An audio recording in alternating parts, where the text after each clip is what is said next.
Well, this weekend in Phoenix brought us our first two-time winner, Kevin Harvick, so close yet so far away, in a brand new package that I want to touch on this NASCAR review video. Wins gonna punch his ticket to the championship four. Got him this time. Oh, he turned it! No! Make room! Richard Petty and Dale Earnhardt. There's another seven-time champ. By Logano, maybe no! Kenza takes him out.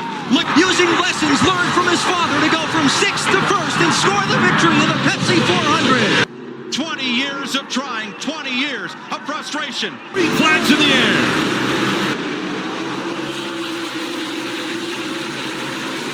Hello everyone and welcome back to another video. My name is Cameron Simpson. If you are new here, if you are a NASCAR fan, consider hitting that subscribe button and supporting us here on YouTube, as well as head on over to my Twitter page. I'll put it right here. The link is always in the description. Head on over there. That's the way you can get the up-to-the-minute action news, everything that I have going on right there. So from there, you can get some news. From inside my description, you can get news as well. With that said, we have a lot to talk about. I'm going to make this video happen here. I had to rewatch the end of the race this morning because I was out and about last afternoon. I saw most of the race. I had my phone on, was watching it, but the ending was so chaotic and I didn't get to see every little bit and piece of it that I wanted to see. So I rewatched it this morning and got to see some of the great action that happened towards the end of that race. And frankly, that was the only really great action that happened during this race. And I don't mean that in a mean way to NASCAR. They were trying out a new package, but it seemed like we went backwards with this package, and I'll talk about that package after my results portion of the video. You can also find it down in the tab. I'll link every little piece of it if I have time during editing. But let's talk about William Byron. I mentioned it at the top of the show. It's the first time that we've had a repeat winner this season. Willie B is the first to do it, and he obviously has found that fourth gear. So has all Chevrolet. Chevy has won Daytona 500, Auto Club, Vegas, and now this race. The first 4 races of the season, all won by Chevrolet. They found something that I don't think the rest of the field has found. And William Byron in particular, and Hendrick Motorsports in particular, have found something the rest of the field have had. All Hendrick cars in the top 10, even Josh Berry filling in for Chase Elliott because he's out with a broken leg. So, you know, NASCAR, the world of NASCAR, it moves on from a lot. But the Chevrolet storyline is stuck on, and no other manufacturer, no other team has been able to do what this team and this group has been able to do. So that's a big deal. Toyota hasn't really been close. Ford has really struggled. But William Byron, Chevrolet, they found it. And that's just a side point. This team has put a ton of work in, and they're playing well. And a lot of people think, is this finally William Byron finally finding it and going to have that breakout season? And with 2 wins in a row, it puts him at now maybe one of the championship favorites. You know, obviously winning 2 in a row is a big deal, and it's a big job to win a NASCAR Cup Series race. And again, kind of handed to him on a silver platter. I'm not trying to say this in a mean way, but Kyle Larson again looked like he had this one in the bag, and all of a sudden a silver platter of NASCAR finishing awesome food was put right in front of him. And to me, he got lucky because he had that right there, right on him. I personally think William Byron has gotten lucky with these 2 wins. Not saying he hasn't shown speed, but he hasn't been in the position to win unless that lucky caution late at Vegas, that lucky caution late here at Phoenix as well. So he hasn't really had himself a race where he's dominated and found himself in the position to win without a caution. So that's something that I found interesting today. And Kevin Harvick ends up finishing 5th. Talk about a guy that has just put together every piece that needed to be put together. Harvick's done everything right when it came to NASCAR. He's done everything right this season. And after a fall off these last few years of winning, he's shown speed every week. He's frankly the only Ford that I can say has shown consistent speed and looked good every week, week in and week out. So I think that that's great to see Kevin Harvick doing that well. Obviously, SHR is struggling. Kevin Harvick in 5th, Chase Briscoe in 7th, Ryan Preece in 12th, and where's the other guy? Haven't seen him yet. Still haven't seen him. Eric Almirola 33rd, right, because he hit the wall early, put the first caution out. SHR has been struggling Kevin Harvick's the bone of this organization. He's the reason that they keep moving on. We know when organizations go through rebuilds, it's always tough in every sport. But Hendrick was so successful in their rebuild. JGR is kind of in the middle of an intermediate rebuild. SHR has got 3 real young drivers and that 1 veteran driver. I guess Almirola is a veteran driver as well. But both Almirola and Harvick are going to be out the door pretty soon, and this organization is going to need to figure it out for next season, the remainder of this season, who's going to be that team's leader. And I think they're running out of time for that. And Harvick, obviously the closer, unable to close it out. I know that's ironic, but it's tough for him. I feel bad because I thought he did really have an opportunity to go win this race tonight, and it stinks. He came short, just barely short. Let's take a look at the finishing results. We talked a little about Willie B at the top of the show. He wins 2 in a row. Is this Byron's season? Is this his breakout year for the young driver? Ryan Blaney finished in second in that Ford. Again, Blaney's got a streak of not being able to win these last couple seasons.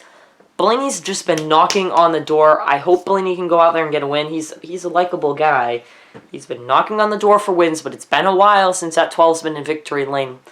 He was close today, just unable to close the deal. Tyler Reddick, after a lot of bad weeks, a lot of criticism from us, gets a top 3 finish. That's great to see. He also had problems today as well. Penalties and craziness happened to Tyler Reddick. He ended up finishing 3rd. Or no, he didn't have a penalty. Sorry, they messed up in the booth, and we'll get to that. But he finished his 3rd today. Kyle Larson in 4th. Again, had that winning car, but those late race cautions, they mess with you. Kevin Harvick, shoulda, coulda, woulda. He finished 5th today. Christopher Bell, one of the favorites, ends up finishing 6th. Chase Briscoe in that 14, another guy that needed a bounce-back week. It's okay, top 10 finish. You will take that. Kyle Busch in 8th. He had 2 penalties today in 1, able to recover to 8th place. But we talked about team. They're playing so good. They're running very well. They're fast. But one thing that I don't think is talked about enough about that Kyle Busch team is their mistakes. Their pit road speeding mistakes, and that's on the driver. It's on the driver. Kyle Busch needs to fix it, and he needs to fix it fast. We cannot be having speeding penalties every single week. Every week. Except for last week, Kyle Busch, so 3 out of the 4 races, he's gotten a speeding penalty. That's not what we need. Alex Bowman, another Hendrick guy in the top 10, he was kind of all day. Not really in it, but still, top 10 is something you want. Josh Berry filling in for Chase Elliott. Good run. He was top 15 most of the day. Able to get into the top 10 after a horrendous week last week. That's what you want if you're Josh Berry. This is the opportunity of a lifetime. And to be able to run top 10 at NASCAR, NASCAR's one of NASCAR's tougher tracks with a new package, that's really good. Joey Logano in 11th. Another guy that struggled wicked early. The setup was just not there for Logano.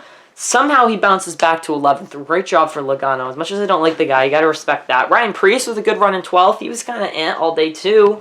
Michael McDowell in 13th. Kudos to that 34. Bubba in 14th. Bubba, that's kind of a bad run for him, considering the last couple weeks he's been one of the more consistent Toyotas.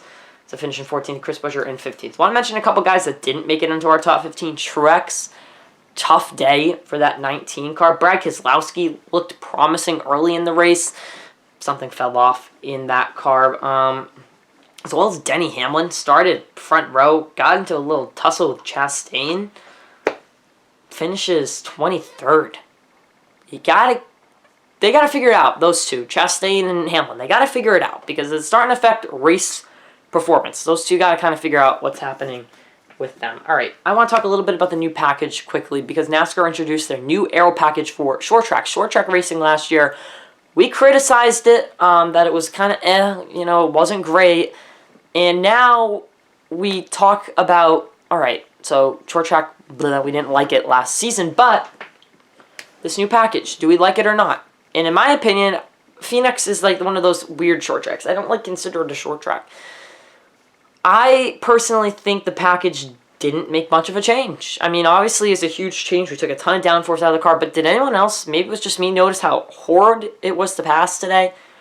The clean air, the dirty air was so dramatically different. The leaders got up huge leads, and the rest of the pack eventually got out huge leads. And the race just got stale. It just simply got stale, and when that happens, it's just unentertaining. Obviously, Cam, of course it would be unentertaining. So to me, the package, It's interesting. I saw them with windshield wipers during the practice. They actually did have a practice, guys. I know it's like a mini miracle. I think I haven't done much research in this package, so I know I'm uneducated, but I think they might run this in the rain. That could be interesting, I guess. But all in all, my first impressions of this package, at the first track it was run at, obviously a lot to iron out, was I didn't find the race all that entertaining. I found a lot of cars getting sprung out, taking leads that just weren't there. I personally think, and this is an opinion to take it, I think Phoenix is losing its charm that it had when it first got the championship race. And I'm thinking NASCAR might need to consider changing that championship date from Phoenix to a different track. My dream track is Bristol. Let's run the championship race at Bristol. Not the dirt, the regular old Bristol configuration. That's my dream for NASCAR. Oh, also, quick touch point before we leave on the broadcast today. Mike Joy went out of you guys who always get on the Twitter machine, and he got on you guys. Not a great look. I mean, I don't have a grudge against Mike Joy. Obviously, he's just trying to let people understand what's happening behind the scenes, but there's still a ton of commercials. I know some people were saying, well, the commercials weren't... It's still a ton of commercials. A lot of green flag commercials. There's still too many of them, and that's my grievance, is there shouldn't be that many green flag commercials. An IndyCar race doesn't have any full screen commercials. An F1 race has barely any full screen commercials. Golf has barely any full screen commercials. Any sport that is continuously running has barely any full screen commercials. So you know what you need to do, NASCAR. You need to start getting with your competitors, because these other sports like IndyCar and F1, they're catching up. F1 is catching up. They might not be there yet, but give it a couple years, and if you keep on this train wreck you're going on, F1 will be with you, and commercials are one of those pieces. Audience retention is one of those pieces, and I know that's just a little thing, but it has been agitating me so much lately, is that, oh, well, we're going to take one more full-screen green flag commercial. Boo-hoo, I don't care.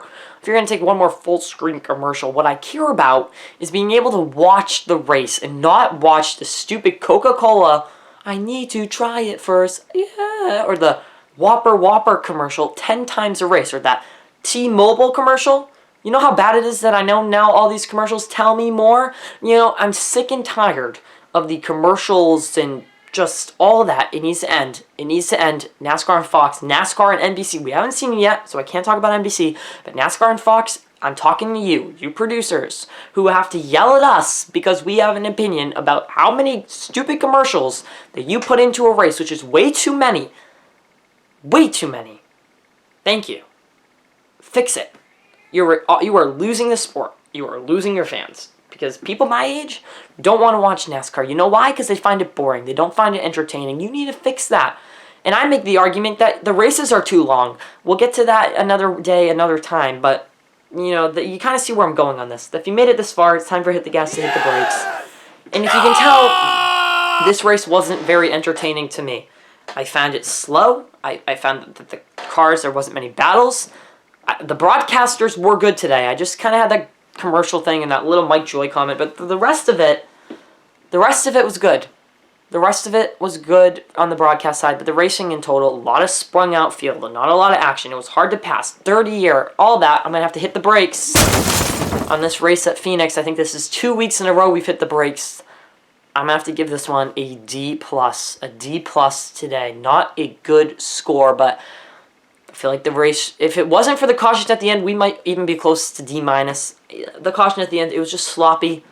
I know it made great racing, but I don't know what Harrison Burton was thinking.